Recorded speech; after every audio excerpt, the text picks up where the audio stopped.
Nous observe-t-il, tapis dans l'ombre? Sont-ils déjà là? J'avais peur. Il nous veut, allons-y.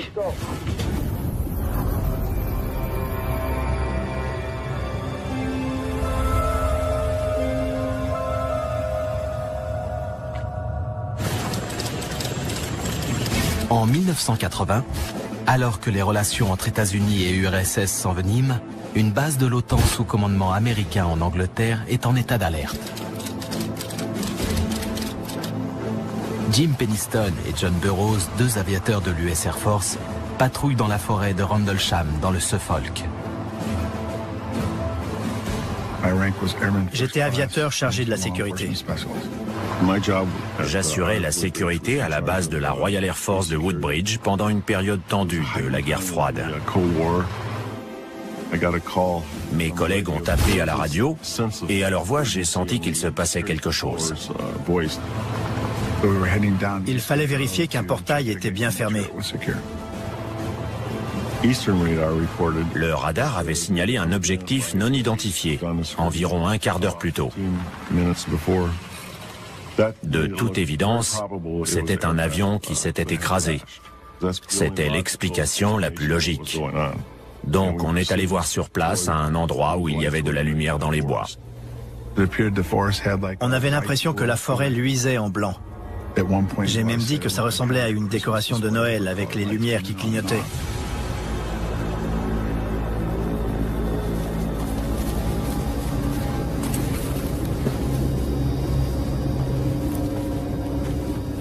Mais quand on est arrivé à la lisière, tout a changé.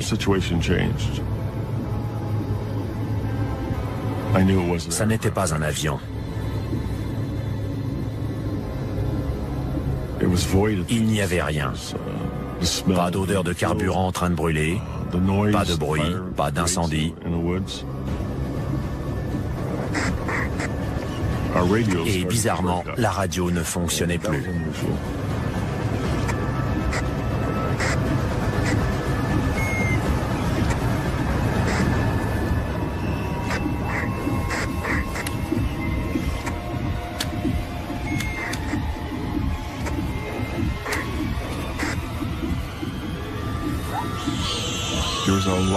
Quelque chose a poussé un cri perçant, de surprise ou d'énervement.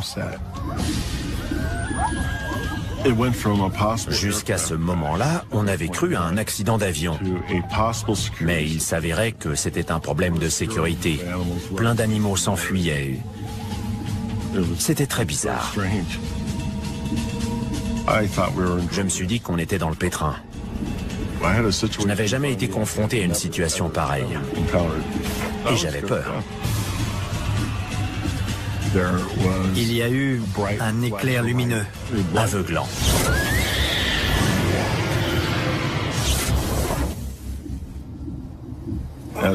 Quand je me suis relevé,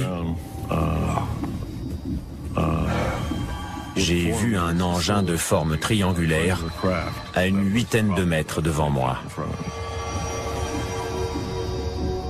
J'étais vraiment perplexe. En m'approchant, j'ai senti de l'électricité parcourir mes vêtements, ma peau, mes cheveux.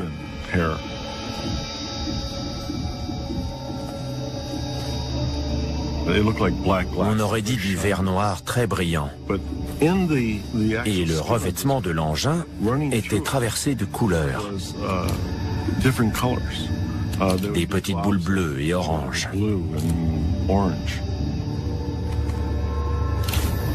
Je cherchais l'habitacle, les entrées d'air, les échappements.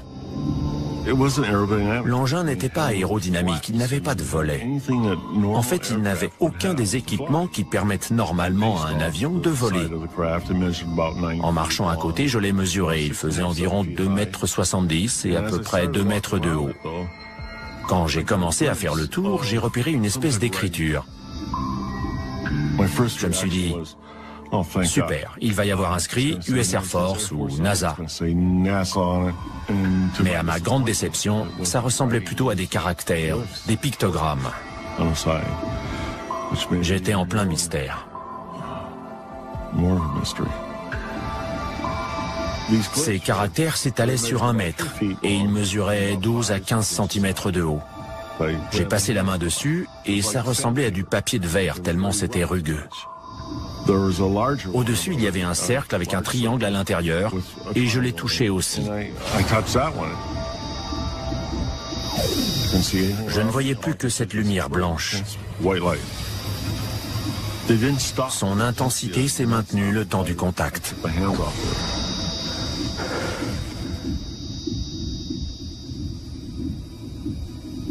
Et en un clin d'œil, l'engin est parti. Mais il n'y a eu ni déplacement d'air, ni bruit, et un avion ne peut pas voler comme ça. D'où sortait une technologie pareille? J'étais abasourdi. Qu'est-ce qui venait de m'arriver? Là-haut. Il est là-haut. Il a foncé au-dessus des arbres. On l'a suivi en pensant qu'il allait se poser plus loin. Mais dès qu'on avait l'impression de s'approcher, il s'éloignait. On ne savait pas ce que c'était.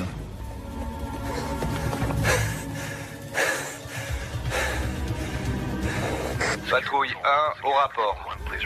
Reçu. On rentre à pied. Je ne sais pas ce que c'était, mais c'est parti vers la côte. On était vraiment stupéfaits.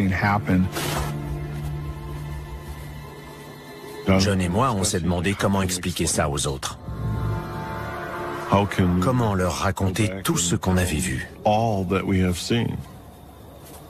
Qu'est-ce que tu dessines? Ce qu'on a vu. J'ai pas vu ça. Quoi? Tu étais là pourtant. C'était pas ça.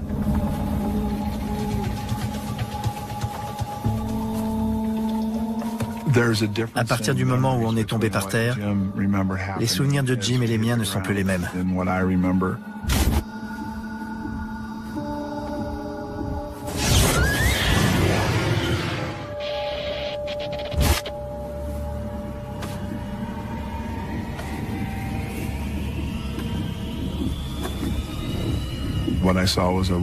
J'ai vu un objet rouge et ovale qui ressemblait à un soleil. Il s'est écoulé très peu de temps entre le moment où je suis tombé et celui où l'objet est reparti. Mais je n'ai pas vu Jim en faire le tour. Je ne peux pas donner d'explication rationnelle à ce que j'ai vu. En retournant à la tour d'Eastgate, on n'a rien dit. Rien.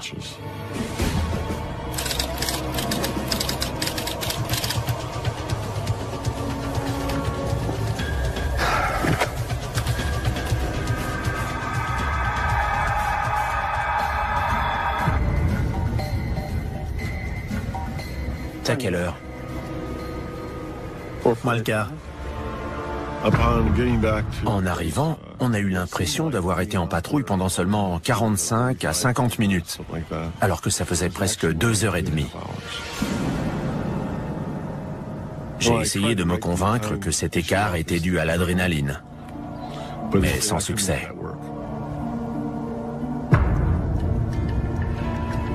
On voulait inspecter le périmètre pour y voir plus clair. Dans la matinée du 26, on y est retourné. Est-ce que j'avais peur? Bien sûr. Combien? 2,70. Je voulais savoir.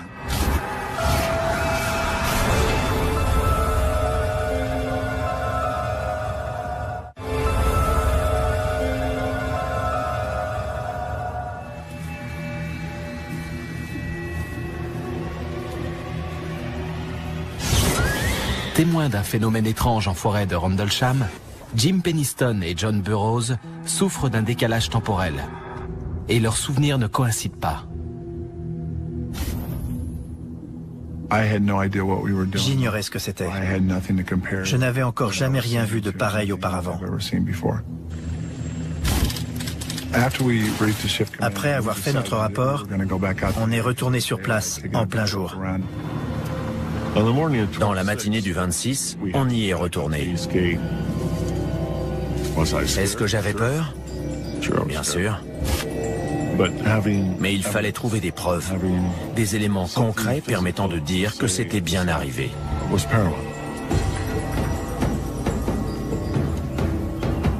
Combien? 2,70.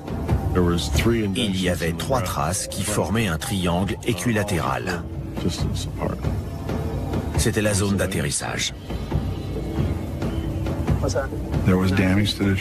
Les branches cassées au sol et le feuillage abîmé en hauteur abondaient dans notre sens.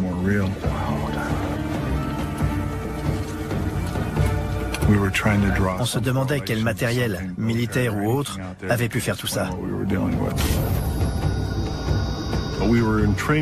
On s'entraînait sans arrêt à reconnaître les avions, ceux des Soviétiques, du pacte de Varsovie ou des Chinois, pour pouvoir les identifier instantanément grâce à leur silhouette. Mais ce qu'on avait vu ne correspondait à aucun des aéronefs qu'on m'avait montrés. Là-haut! Il est là-haut! Je ne sais pas ce qu'on a vu, mais aucun avion militaire n'aurait pu faire la même chose. Nick Pope a été ufologue auprès du ministère britannique de la Défense. Décembre 1980 a été marqué par des tensions internationales inouïes. Parce que l'URSS et les forces du pacte de Varsovie se montraient menaçantes. J'ai émis l'hypothèse qu'il s'agissait peut-être d'un aéronef soviétique, un avion espion ou un drone, et que les symboles étranges que Jim Penniston avait vus étaient peut-être en cyrillique. Je savais que ça n'était pas un avion soviétique. Les caractères étaient déroutants. Ils m'étaient totalement inconnus. Ce qui y ressemblait le plus, c'était peut-être les caractères égyptiens. Peut-être. Il y a longtemps que l'armée américaine utilise des aéronefs ultra secrets à la forme parfois surprenante, comme l'explique Scott Miller, professeur d'ingénierie aérospatiale. Beaucoup d'appareils furtifs font la forme d'une aile delta. C'est très fréquent. Et leurs feux sont généralement placés aux extrémités de l'avion, ce qui peut lui donner une allure très étrange. Et l'utilisation de moyens permettant de diminuer la signature radar a commencé pendant la guerre froide. Le U-2 a subi plusieurs transformations pour devenir plus furtif. Le SR-71 Blackbird existait dans une version baptisée A-12, mise à la disposition de la CIA, qui avait une peinture très sombre. Sa signature radar et infrarouge était nettement réduite, et il a dû faire une drôle d'impression à ceux qui l'ont vu de nuit. Sauf que ce truc ne s'est pas comporté comme un avion. Pas de bruit de moteur. Pas de bruit du tout. Un avion ne peut pas voler comme ça. C'était une technologie très en pointe, bien au-delà de ce qu'on pouvait fabriquer.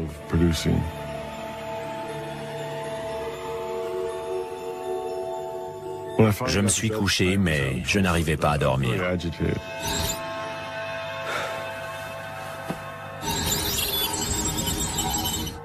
Impossible de me sortir ces 1 et ces 0 de la tête. Dès que je fermais les yeux, je les voyais.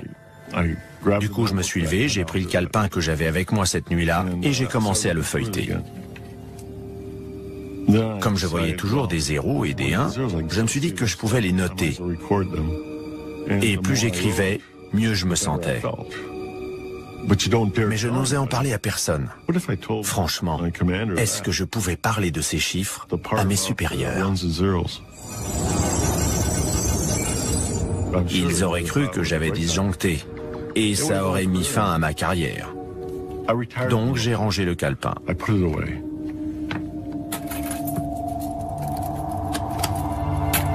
Si Jim Penniston essaie d'oublier ces événements, John Burroughs, lui, tente d'en savoir plus. Plus tard, il retourne dans la forêt de Rendlesham avec d'autres aviateurs commandés par le colonel Charles Holt. Ça bougeait près de Woodbridge. Le soldat de garde a vu des lumières étranges dans les bois. Et le colonel Holt a été désigné pour conduire un groupe de gars chargés de tirer l'affaire au clair. Le colonel était le second du commandant de la base où se trouvait le 81e escadron de chasse tactique, le numéro 2 de la base. Je voulais savoir si c'était revenu, de quoi il s'agissait. Et je cherchais une explication rationnelle. Le colonel Holt avait un petit magnétophone. Et il a enregistré les descriptions de ce qu'il voyait. On dirait qu'il palpite. Il y avait des lumières bizarres, dont 2 qui volaient en faisant une sorte de quadrillage. Tout à coup, devant nous, on a vu une lumière bleue transparente s'approcher à toute vitesse. Après, un objet blanc est apparu au-dessus. Il est descendu et il a attendu non loin.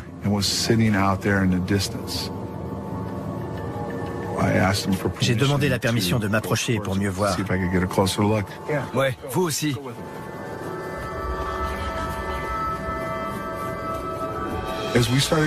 Au fur et à mesure qu'on avançait, la chose semblait s'approcher.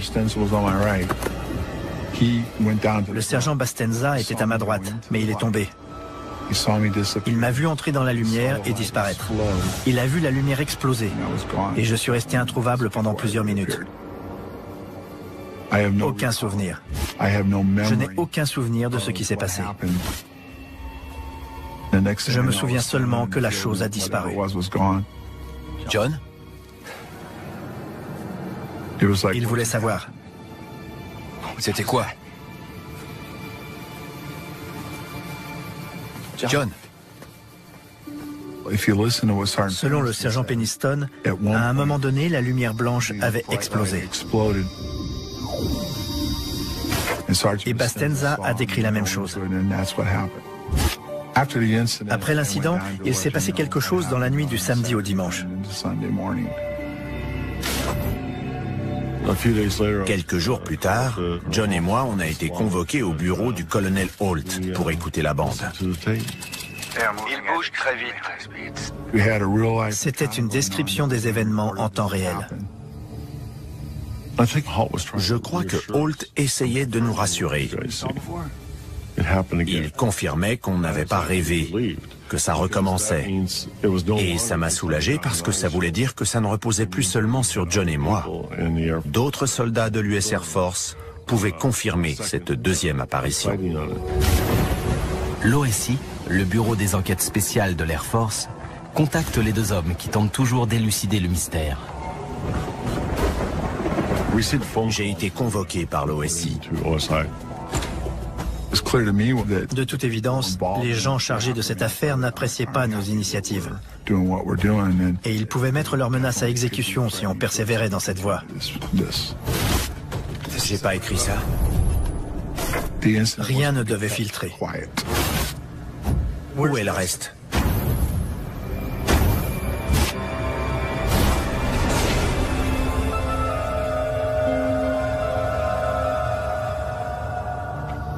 Fin 1980, Jim Penniston et John Burroughs observent un engin étrange dans la forêt de Rendlesham, en Angleterre.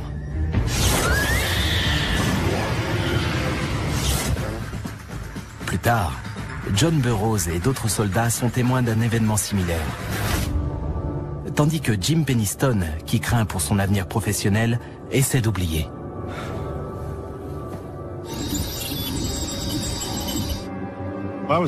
J'étais très inquiet à l'idée qu'une enquête s'intéresse plus en profondeur à ce qui s'était passé.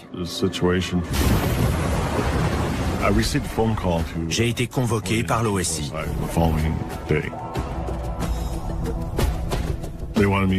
On a pris ma déposition et on m'a expliqué très clairement qu'il fallait que j'indique tout ce qui était arrivé dans les moindres détails. J'étais intimidé. Ces gens-là ne rigolaient pas. Soit je collaborais avec eux et je leur racontais tout, soit je pouvais faire une croix sur ma carrière. Je leur ai demandé si ça allait me coûter mon boulot Et ils m'ont répondu que non, qu'ils voulaient simplement que j'explique ce qui s'était passé et que tout serait fini. Ça m'allait très bien. J'ai rédigé un rapport manuscrit de 4 pages où je parlais de l'éclair lumineux, du contact physique avec l'engin.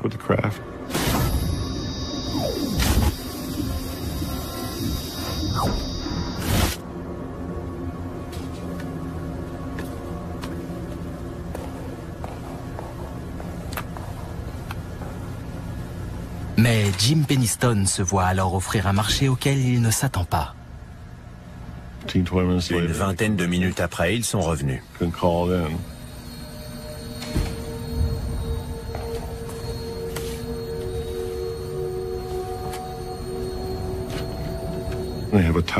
Il y avait un quart de page dactylographié, à peine plus, que j'ai lu 2 ou 3 fois. Le texte avait été expurgé. Il était très neutre. Et on m'a dit, voici la version officielle que vous donnerez si on vous pose des questions. J'ai pas écrit ça. Où est le reste? J'ai pensé à notre code de conduite qui prévoit qu'on ne doit pas faire de fausses déclarations. Ça ne me plaisait pas. Pas du tout même. Mais l'OSI a les moyens d'intervenir en marge de la hiérarchie classique. Ça lui est tout à fait possible.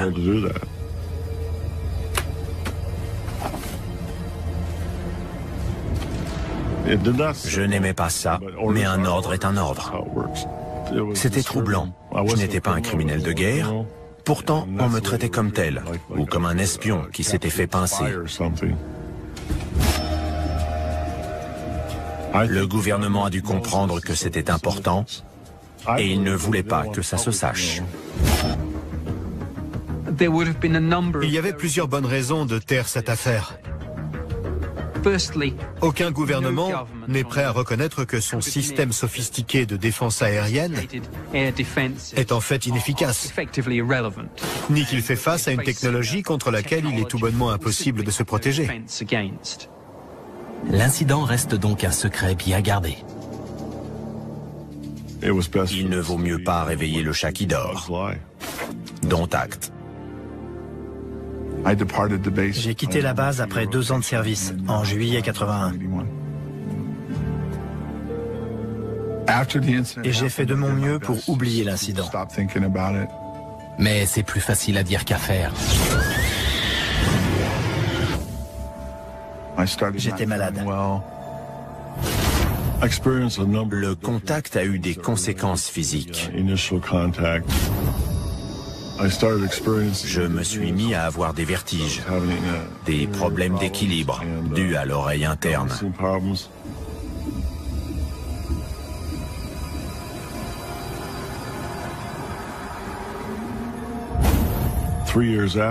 Et 3 ans après l'incident, j'ai commencé à souffrir d'une pathologie cardiaque très rare.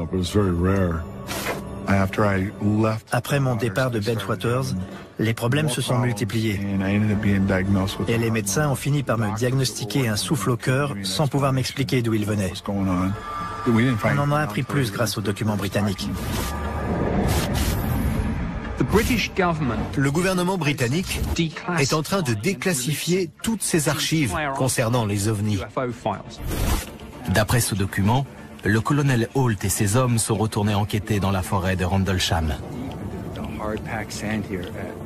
Le colonel Holt a mesuré le niveau de radiation et il l'a indiqué dans son rapport officiel, rapport qui a été envoyé au ministère de la Défense. Faites une mesure. Dans le groupe, il y avait un sous-officier spécialisé dans la préparation aux catastrophes, équipé d'un compteur Geiger. Et il a mesuré le niveau de radiation de la zone d'atterrissage et des alentours. C'est étrange. La mesure la plus élevée a été enregistrée au niveau des 3 traces découvertes en forêt. Les services de renseignement de la Défense ont évalué que leur niveau de radiation était nettement plus haut que celui des alentours.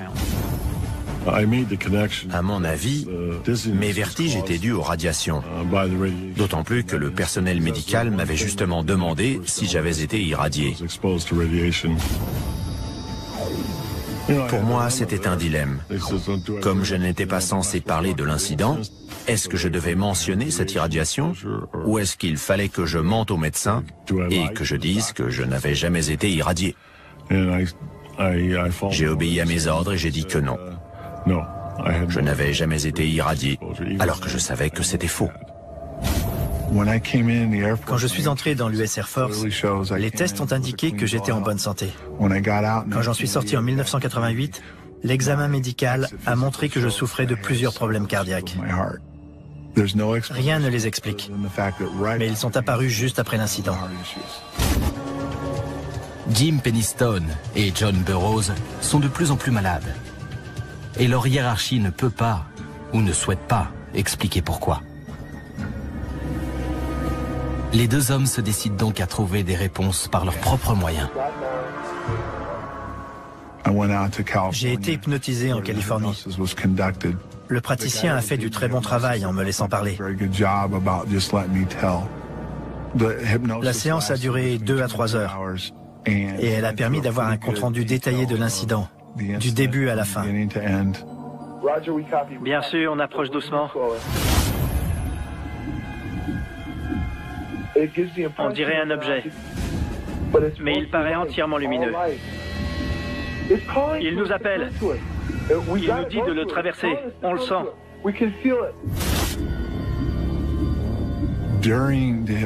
L'hypnose a montré que j'avais été en contact avec quelque chose. Il faut s'approcher. Il faut savoir ce qu'il veut. C'est évident que j'ai été attiré par l'objet. Il nous veut. Il nous veut. Allons-y. J'ai dû être aspiré.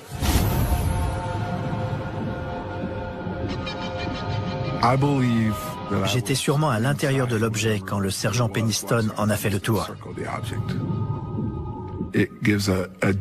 Ça expliquerait pourquoi je ne me souviens pas l'avoir vu faire ces mesures. D'autres séances portent sur ce qui lui est arrivé lors du deuxième incident, celui en présence du colonel Holt. Ça, c'est pas naturel. On a plus de détails sur la deuxième nuit. Les lumières sont revenues. Je savais qu'elles seraient là. Elles sont bizarres. Elles sont en stationnaire au-dessus. On est en contact télépathique.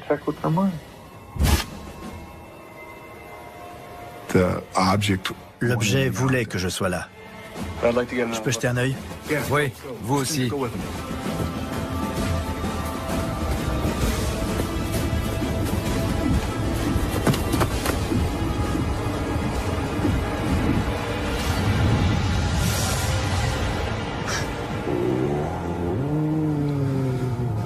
Qu'y a-t-il? Je suis dans un truc. Dans quoi? Je sais pas. Mon esprit est dedans. Je crois que je suis entré, que j'étais à l'intérieur. Qu'y a-t-il? Ils sont 20. 20 quoi? 20 grains de lumière bleue. Je parle avec quelque chose qui vient d'ailleurs. Ils approchent. C'est de plus en plus grand. On dirait un objet blanc, laiteux.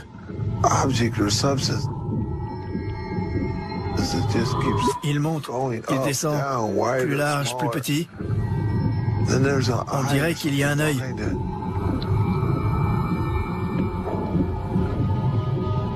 Ça s'ouvre.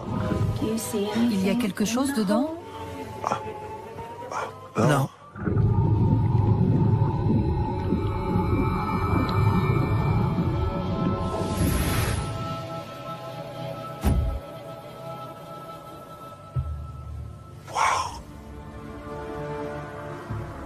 Qu'est-ce que ça veut dire? J'ai été en contact avec quelque chose d'intelligent.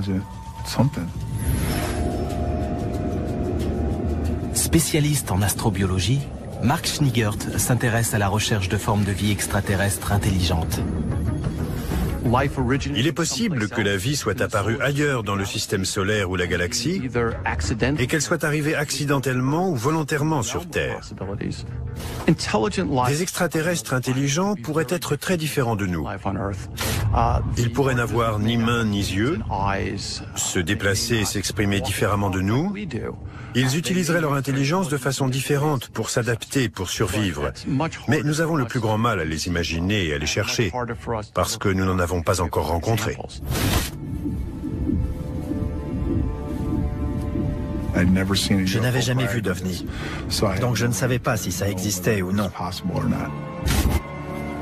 Comme John Burroughs, Jim Penniston reste obsédé par les événements de décembre 1980. Avant cette nuit, les ovnis et les extraterrestres, pour moi, ça n'existait pas. On était seuls et peinards dans l'univers.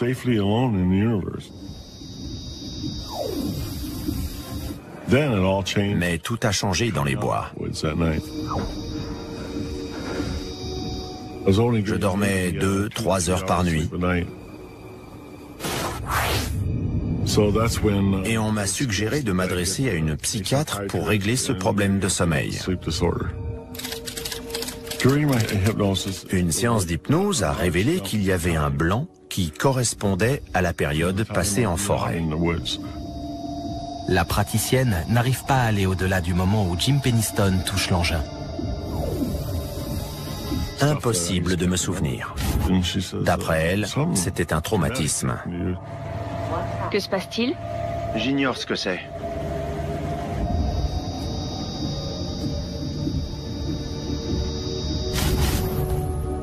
Je passais à l'interrogatoire de l'OSI sans savoir ce qui était arrivé entre-temps. La lumière? L'engin? Non. Je suis à l'OSI. Elle m'a dit qu'un verrou mémoriel m'empêchait de me souvenir de ce qui s'était passé. Pour elle, c'était une première. Je me rappelle seulement de ma première déposition à l'OSI. Je ne dois pas en parler. De quoi? Sous hypnose, j'ai dit que j'avais subi plusieurs interrogatoires à l'OSI. On vous a fait quelque chose? Oui. Une piqûre. On m'a fait une injection de thiopental. Où vous a-t-on piqué? Ici, dans le bras. Sergent, Je vous ai dit, on peut continuer jour et nuit. Jim Penniston. Pourquoi traiter comme ça un membre des forces de sécurité?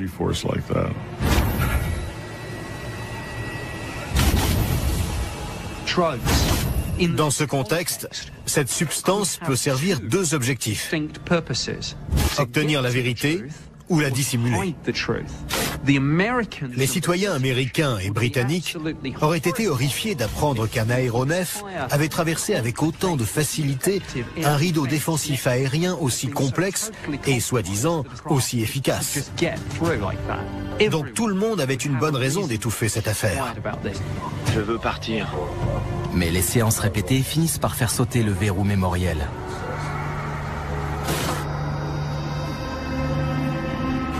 Je vois l'engin.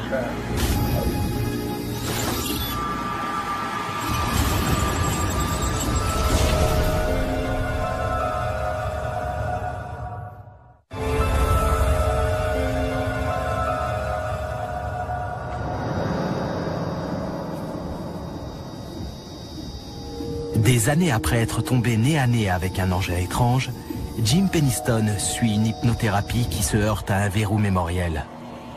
Mais les séances font finalement apparaître qu'il a subi un deuxième interrogatoire, plus musclé, aux mains de l'OSI. Je ne me souvenais pas qu'il m'était arrivé une chose pareille à l'OSI. L'OSI veut en savoir plus sur la nuit du 25 décembre 1980. La seule chose dont je ne pouvais pas me rappeler, c'était les 45 minutes passées en forêt. Sous hypnose, je passais directement à l'arrivée à la tour d'Eastgate. On dirait une écriture, mais illisible.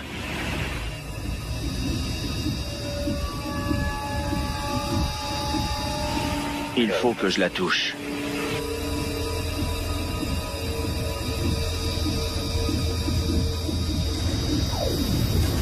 À ce moment-là, que se passe-t-il? Je vois l'engin. Une lumière blanche.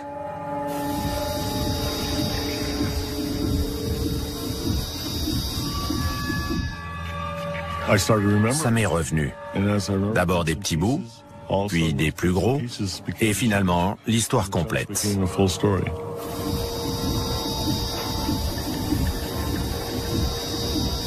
Ils ont pour mission de prendre contact avec nous.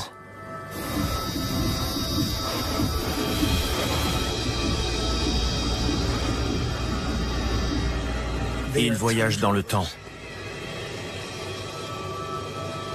Ils sont nous. De quelle époque? Du futur. Quand je me suis entendu en visionnant le film, j'ai cru que c'était un autre qui parlait. Je n'en revenais pas parce que ce genre de choses me semblait inconcevable. Pour moi, le voyage dans le temps, c'était un film sorti en 1960 intitulé « La machine à explorer le temps », d'après H.G. Wells. Voyager dans le temps relève-t-il seulement de la science-fiction? Ronald Mallett a consacré sa carrière à l'étude d'une théorie qui fait polémique. Normalement, le temps s'écoule de manière linéaire. Passé, présent, puis avenir. Mais d'après la théorie de la relativité générale d'Einstein, le temps peut être modifié par la gravitation. Plus la gravitation est forte, plus le temps ralentit. On peut considérer les trous noirs comme des machines naturelles permettant de voyager dans le temps parce qu'ils provoquent une torsion phénoménale de l'espace et donc du temps. Plus on approche d'un trou noir, plus la gravitation augmente, donc plus le temps ralentit. Par conséquent, au bord d'un trou noir, le temps est presque à l'arrêt. Si je tords le temps pour obtenir une boucle, je peux aller du passé au présent ou au futur à l'aide de la lumière. En se déplaçant, cette dernière déforme l'espace, ce qui entraîne une déformation du temps. Mais il est impossible de remonter au-delà du moment de la création de l'appareil qui permet de le faire, parce que c'est lui qui crée l'effet recherché. Je ne pensais pas qu'il était possible de voyager dans le temps. Mais je commence à me demander si c'est la seule explication. Sous hypnose, Jim Penniston exhume un autre souvenir. La lumière était constante, puis tout est devenu blanc. Je ne voyais plus que des 1 et des 0 qui sortaient. C'était dingue. Un code binaire. C'est sous hypnose que j'ai entendu ce mot pour la première fois. Quand on m'a posé la question « Qu'est-ce que vous voyez ?», j'ai répondu « Un code binaire ». Alexander Furworn est professeur d'informatique. Le binaire est un système qui permet de coder un langage. Les langues que nous parlons sont une sorte de code. On encode des idées sous la forme d'une langue. Le binaire permet de faire la même chose, mais d'une manière différente. On l'utilise fréquemment pour crypter des messages secrets. Au début des années 80, ce code n'était pas très connu. On commençait seulement à l'utiliser de façon commerciale sur le marché américain. Quelque chose me dit qu'en 1980, Jim Penniston n'aurait sûrement pas été capable d'écrire en code binaire. Ce n'est ni un mathématicien, ni un cryptographe. Il ne connaît pas ce code. J'ai gardé le calepin. J'ai toujours été persuadé que ces chiffres avaient un sens. Et j'ai demandé à une entreprise de les analyser. Le problème du binaire, c'est que si on n'a pas la clé pour le décoder, on peut interpréter les 0 et les 1 de nombreuses façons. Si une seule personne les interprète, elle exprime son avis. Mais si 3 personnes qui ne se connaissent pas en donnent la même interprétation, et si ce message a du sens, alors c'est bien un code. J'ai envoyé le calepin à un expert en Australie et à un autre sur la côte est des États-Unis. Ils l'ont déchiffré chacun de leur côté. Et ils sont arrivés au même résultat. Surprise, c'était un message. Ils sont en voyage de découverte de l'humanité, d'après le code. Et d'autres analyses des 0 et des 1 donnent un résultat encore plus surprenant. Il y a 7 emplacements géographiques. On peut tout à fait exprimer la longitude et la latitude avec un code binaire. D'ailleurs, le GPS nous dit où on est grâce à un code binaire. Les 7 emplacements sont répartis tout autour du monde.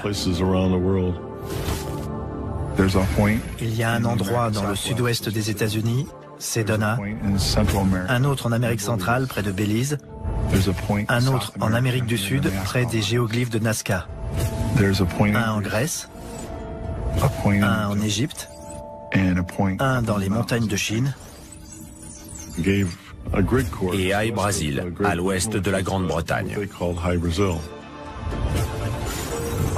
Ces lieux présentent une forte activité électromagnétique naturelle. Ces champs électromagnétiques pourraient être des points de passage vers d'autres dimensions.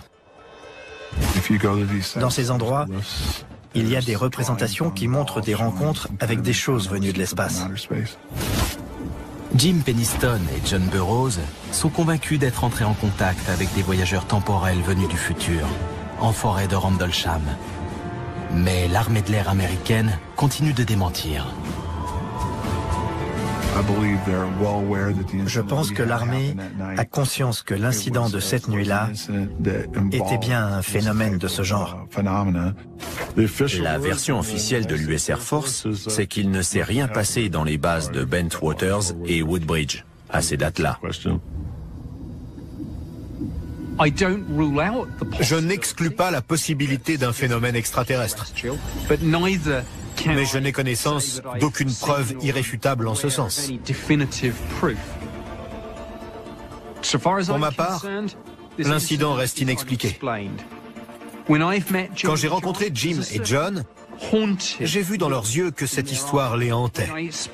Quand on a discuté de cet incident, au ton de leur voix, j'ai senti qu'ils étaient toujours tourmentés. Plus on approche de la réponse, mieux c'est. Je veux, pour tourner la page, comprendre sur quoi on est tombé en décembre 1980. Quand on connaîtra enfin la réponse, notre participation à cet incident prendra fin. C'est tout.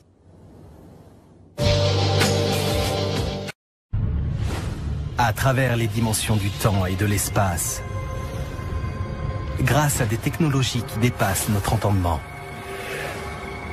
nous observe-t-il, tapis dans l'ombre? Sont-ils déjà là? J'avais peur. Il nous veut, allons-y.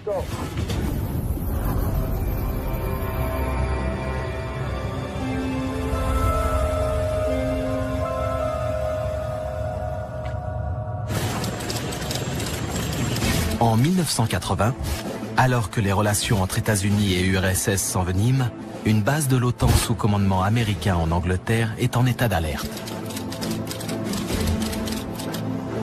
Jim Penniston et John Burroughs, deux aviateurs de l'US Air Force, patrouillent dans la forêt de Rendlesham, dans le Suffolk. J'étais aviateur chargé de la sécurité. J'assurais la sécurité à la base de la Royal Air Force de Woodbridge pendant une période tendue de la guerre froide. Mes collègues ont appelé à la radio et à leur voix, j'ai senti qu'il se passait quelque chose. Il fallait vérifier qu'un portail était bien fermé. Le radar avait signalé un objectif non identifié, environ un quart d'heure plus tôt. De toute évidence, c'était un avion qui s'était écrasé. C'était l'explication la plus logique. Donc on est allé voir sur place à un endroit où il y avait de la lumière dans les bois. On avait l'impression que la forêt luisait en blanc. J'ai même dit que ça ressemblait à une décoration de Noël avec les lumières qui clignotaient.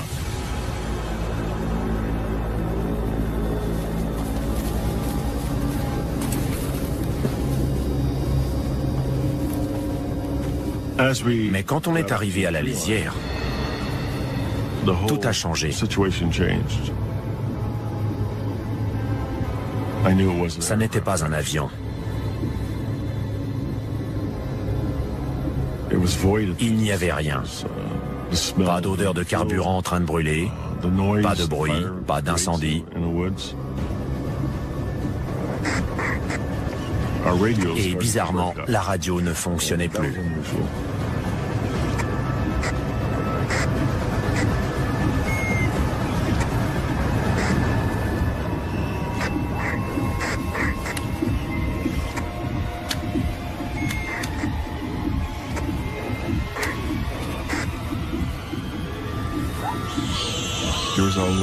Quelque chose a poussé un cri perçant, de surprise ou d'énervement. Jusqu'à ce moment-là, on avait cru à un accident d'avion. Mais il s'avérait que c'était un problème de sécurité. Plein d'animaux s'enfuyaient. C'était très bizarre. Je me suis dit qu'on était dans le pétrin. Je n'avais jamais été confronté à une situation pareille. Et j'avais peur. Il y a eu un éclair lumineux, aveuglant.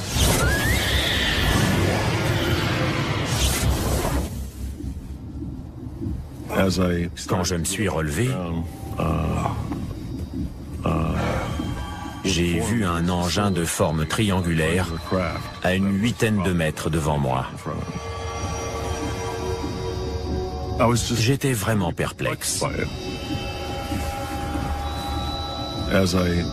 En m'approchant, j'ai senti de l'électricité parcourir mes vêtements, ma peau, mes cheveux.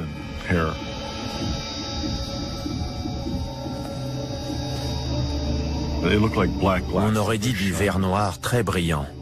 Et le revêtement de l'engin était traversé de couleurs. Des petites boules bleues et oranges.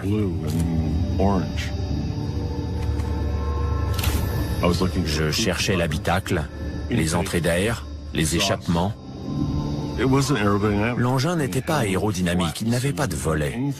En fait, il n'avait aucun des équipements qui permettent normalement à un avion de voler. En marchant à côté, je l'ai mesuré. Il faisait environ 2,70 m et à peu près 2 mètres de haut.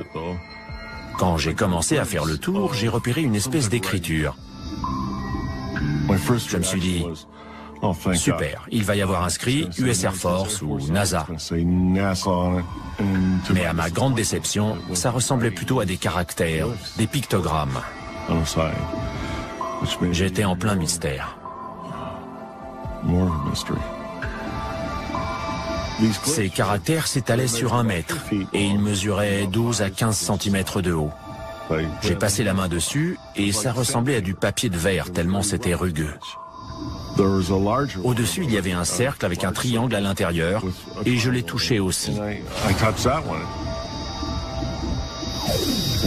Je ne voyais plus que cette lumière blanche.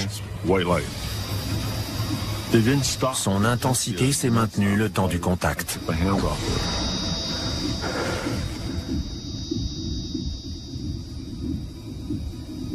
Et en un clin d'œil, l'engin est parti. Mais il n'y a eu ni déplacement d'air, ni bruit, et un avion ne peut pas voler comme ça. D'où sortait une technologie pareille? J'étais abasourdi. Qu'est-ce qui venait de m'arriver? Là-haut. Il est là-haut. Il a foncé au-dessus des arbres. On l'a suivi en pensant qu'il allait se poser plus loin. Mais dès qu'on avait l'impression de s'approcher, il s'éloignait. On ne savait pas ce que c'était.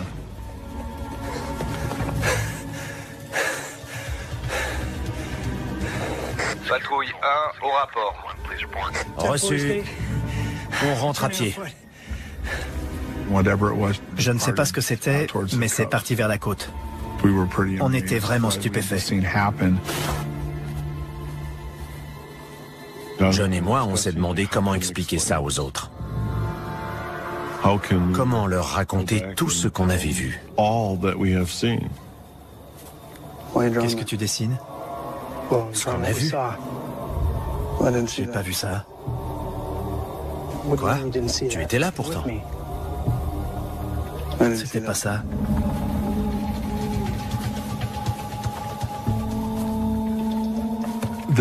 À partir du moment où on est tombé par terre, les souvenirs de Jim et les miens ne sont plus les mêmes.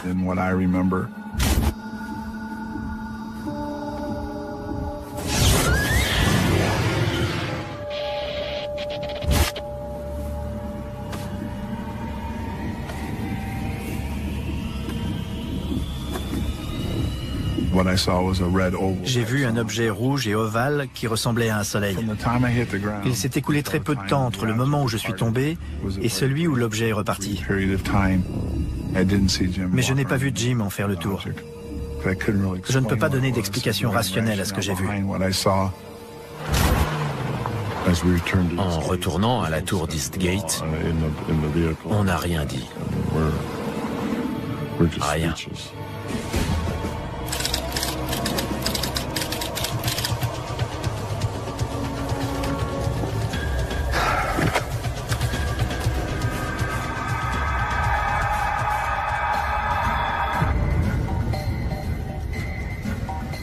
À quelle heure?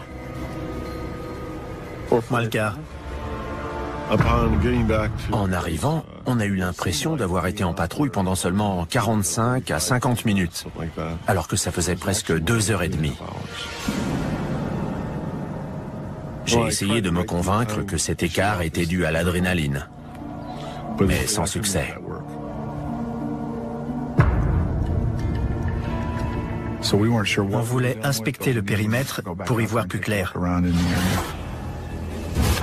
Dans la matinée du 26, on y est retourné. Est-ce que j'avais peur? Bien sûr. Combien? 2,70. Je voulais savoir.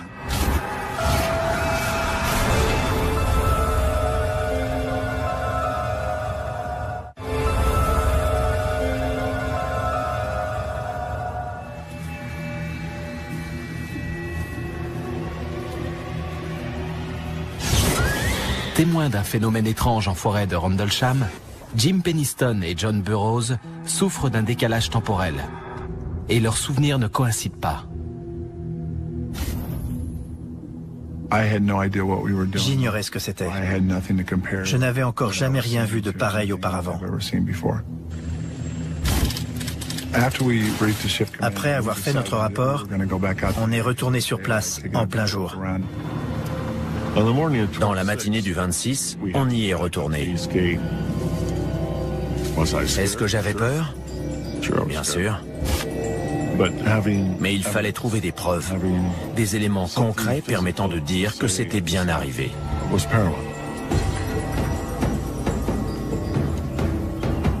Combien? 2,70. Il y avait 3 traces qui formaient un triangle équilatéral. C'était la zone d'atterrissage. Les branches cassées au sol et le feuillage abîmé en hauteur abondaient dans notre sens.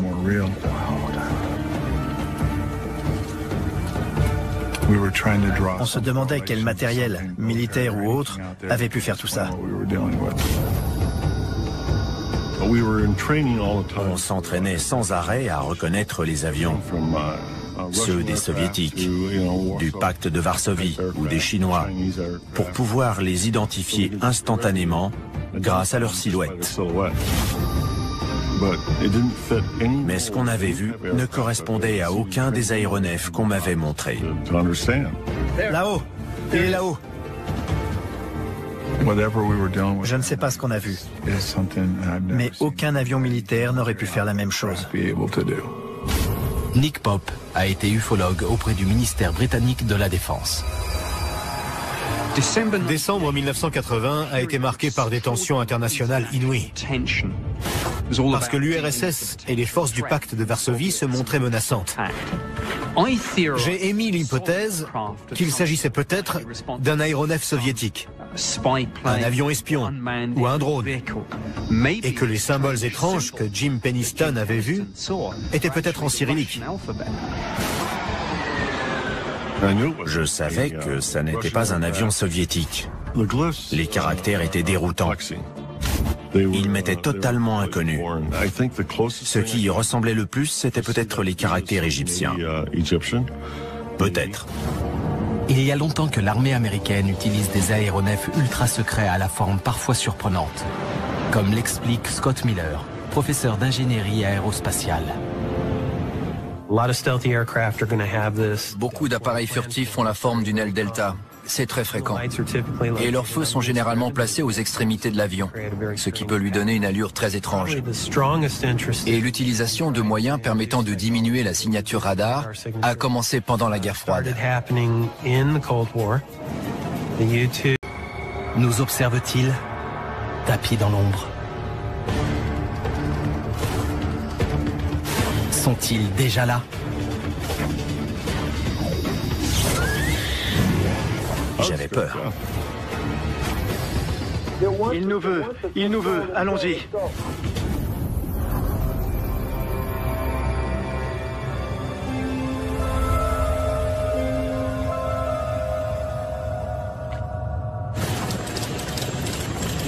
En 1980, alors que les relations entre États-Unis et URSS s'enveniment, une base de l'OTAN sous commandement américain en Angleterre est en état d'alerte. Jim Penniston et John Burroughs, deux aviateurs de l'US Air Force, patrouillent dans la forêt de Rendlesham, dans le Suffolk. J'étais aviateur chargé de la sécurité.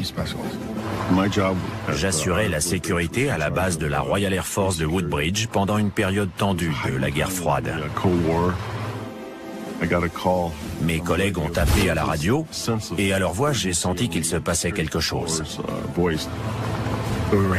Il fallait vérifier qu'un portail était bien fermé. Le radar avait signalé un objectif non identifié, environ un quart d'heure plus tôt.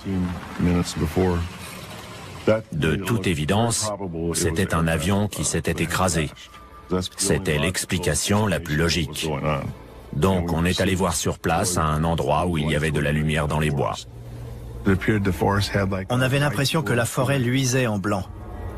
J'ai même dit que ça ressemblait à une décoration de Noël avec les lumières qui clignotaient.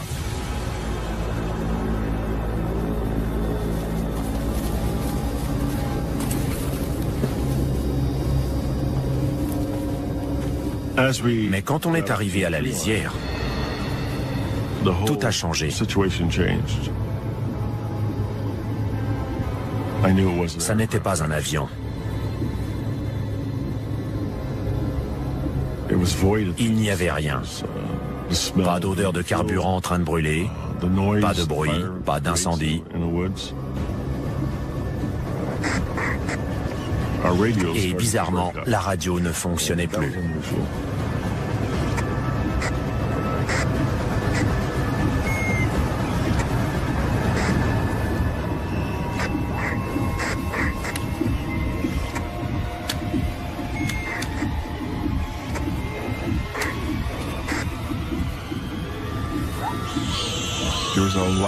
Quelque chose a poussé un cri perçant, de surprise ou d'énervement. Jusqu'à ce moment-là, on avait cru à un accident d'avion. Mais il s'avérait que c'était un problème de sécurité. Plein d'animaux s'enfuyaient. C'était très bizarre. Je me suis dit qu'on était dans le pétrin. Je n'avais jamais été confronté à une situation pareille. Et j'avais peur.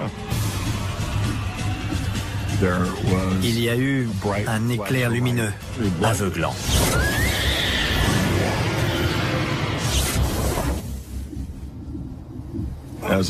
Quand je me suis relevé, j'ai vu un engin de forme triangulaire à une 8aine de mètres devant moi. J'étais vraiment perplexe. En m'approchant, j'ai senti de l'électricité parcourir mes vêtements, ma peau, mes cheveux.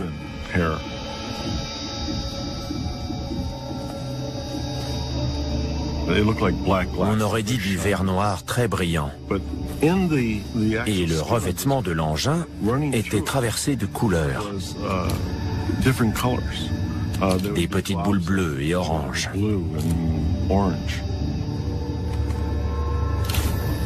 Je cherchais l'habitacle, les entrées d'air, les échappements. L'engin n'était pas aérodynamique, il n'avait pas de volet. En fait, il n'avait aucun des équipements qui permettent normalement à un avion de voler. En marchant à côté, je l'ai mesuré. Il faisait environ 2,70 m et à peu près 2 mètres de haut. Quand j'ai commencé à faire le tour, j'ai repéré une espèce d'écriture. Je me suis dit, super, il va y avoir inscrit US Air Force ou NASA. Mais à ma grande déception, ça ressemblait plutôt à des caractères, des pictogrammes. J'étais en plein mystère. Ces caractères s'étalaient sur 1 mètre et ils mesuraient 12 à 15 cm de haut. J'ai passé la main dessus et ça ressemblait à du papier de verre tellement c'était rugueux. Au-dessus, il y avait un cercle avec un triangle à l'intérieur et je l'ai touché aussi. Je ne voyais plus que cette lumière blanche. Son intensité s'est maintenue le temps du contact.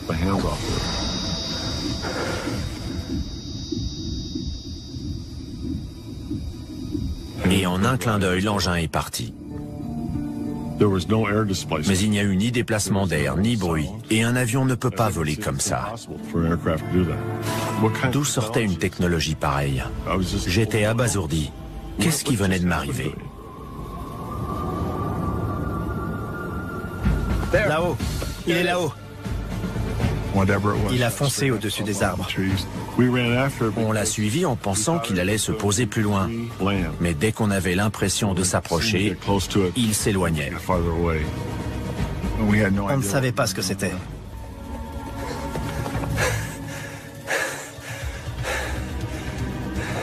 Patrouille 1 au rapport. Reçu. On rentre à pied. Je ne sais pas ce que c'était, mais c'est parti vers la côte. On était vraiment stupéfaits. John et moi, on s'est demandé comment expliquer ça aux autres. Comment leur raconter tout ce qu'on avait vu. Qu'est-ce que tu dessines? Ce qu'on a vu. J'ai pas vu ça. Quoi? Tu étais là pourtant. C'était pas ça.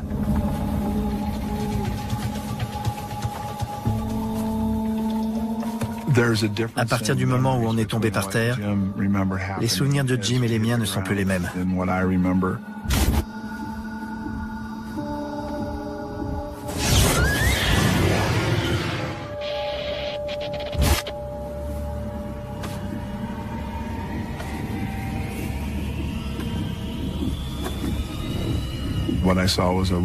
J'ai vu un objet rouge et ovale qui ressemblait à un soleil. Il s'est écoulé très peu de temps entre le moment où je suis tombé et celui où l'objet est reparti. Mais je n'ai pas vu Jim en faire le tour. Je ne peux pas donner d'explication rationnelle à ce que j'ai vu. En retournant à la tour d'Eastgate, on n'a rien dit. Rien.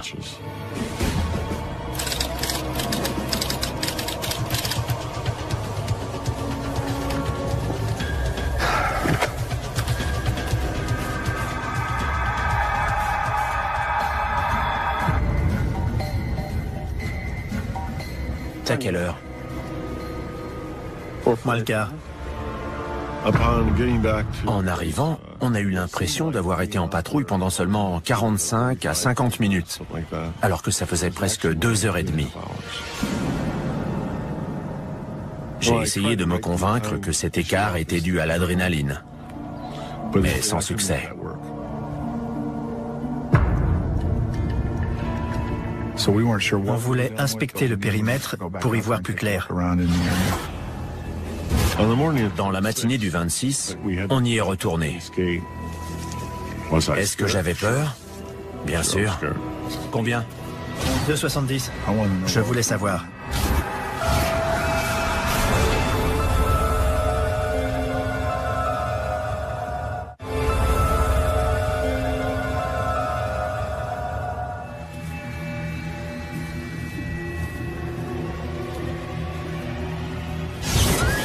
Témoins d'un phénomène étrange en forêt de Rendlesham, Jim Penniston et John Burroughs souffrent d'un décalage temporel. Et leurs souvenirs ne coïncident pas. J'ignorais ce que c'était. Je n'avais encore jamais rien vu de pareil auparavant. Après avoir fait notre rapport, on est retourné sur place en plein jour. Dans la matinée du 26, on y est retourné. Est-ce que j'avais peur? Bien sûr. Mais il fallait trouver des preuves, des éléments concrets permettant de dire que c'était bien arrivé.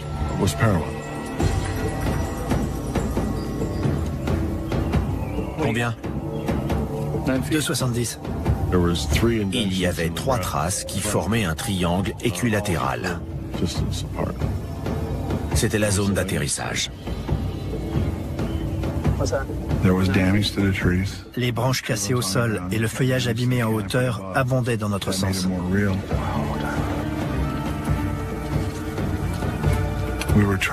On se demandait quel matériel, militaire ou autre, avait pu faire tout ça. On s'entraînait sans arrêt à reconnaître les avions, ceux des Soviétiques, du pacte de Varsovie ou des Chinois, pour pouvoir les identifier instantanément grâce à leur silhouette. Mais ce qu'on avait vu ne correspondait à aucun des aéronefs qu'on m'avait montrés. Là-haut! Il est là-haut! Je ne sais pas ce qu'on a vu, mais aucun avion militaire n'aurait pu faire la même chose. Nick Pope a été ufologue auprès du ministère britannique de la Défense. Décembre 1980 a été marqué par des tensions internationales inouïes. Parce que l'URSS et les forces du pacte de Varsovie se montraient menaçantes. J'ai émis l'hypothèse qu'il s'agissait peut-être d'un aéronef soviétique, un avion espion ou un drone, et que les symboles étranges que Jim Penniston avait vus étaient peut-être en cyrillique. Je savais que ça n'était pas un avion soviétique. Les caractères étaient déroutants. Ils m'étaient totalement inconnus. Ce qui y ressemblait le plus, c'était peut-être les caractères égyptiens. Peut-être. Il y a longtemps que l'armée américaine utilise des aéronefs ultra secrets à la forme parfois surprenante, comme l'explique Scott Miller, professeur d'ingénierie aérospatiale. Beaucoup d'appareils furtifs font la forme d'une aile delta. c'est très fréquent. Et leurs feux sont généralement placés aux extrémités de l'avion, ce qui peut lui donner une allure très étrange. Et l'utilisation de moyens permettant de diminuer la signature radar a commencé pendant la guerre froide. Le U-2 a subi plusieurs transformations pour devenir plus furtif. Le SR-71 Blackbird existait dans une version baptisée A-12, mise à la disposition de la CIA, qui avait une peinture très sombre. Sa signature radar et infrarouge était nettement réduite, et il a dû faire une drôle d'impression à ceux qui l'ont vu de nuit.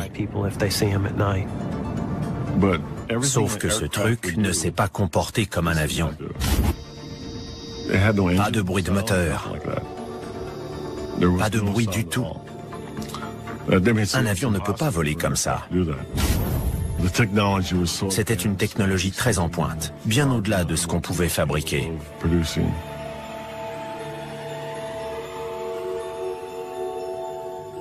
Je me suis couché, mais je n'arrivais pas à dormir.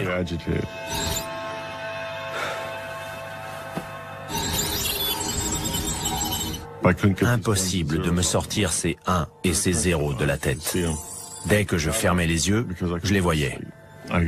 Du coup, je me suis levé, j'ai pris le calepin que j'avais avec moi cette nuit-là et j'ai commencé à le feuilleter. Comme je voyais toujours des 0 et des 1, je me suis dit que je pouvais les noter. Et plus j'écrivais, mieux je me sentais. Mais je n'osais en parler à personne. Franchement, est-ce que je pouvais parler de ces chiffres à mes supérieurs? Ils auraient cru que j'avais disjoncté, et ça aurait mis fin à ma carrière. Donc j'ai rangé le calepin.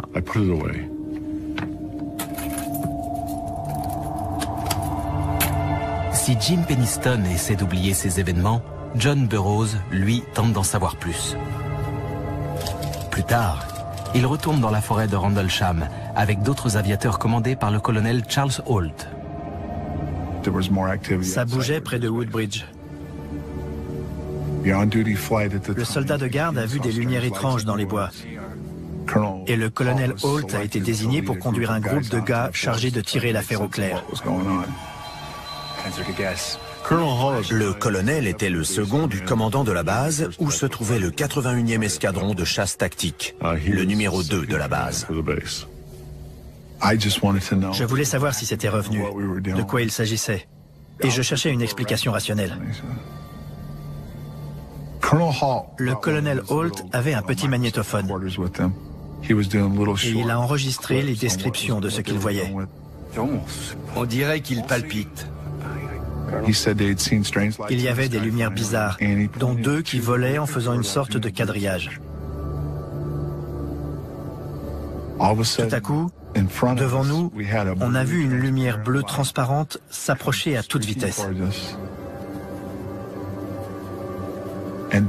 Après, un objet blanc est apparu au-dessus.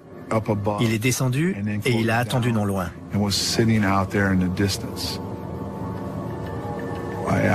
J'ai demandé la permission de m'approcher pour mieux voir. Ouais, vous aussi.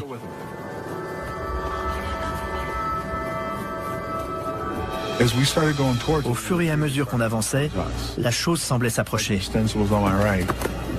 Le sergent Bastenza était à ma droite, mais il est tombé. Il m'a vu entrer dans la lumière et disparaître. Il a vu la lumière exploser, et je suis resté introuvable pendant plusieurs minutes. Aucun souvenir. Je n'ai aucun souvenir de ce qui s'est passé. Je me souviens seulement que la chose a disparu. John? Il voulait savoir. C'était quoi?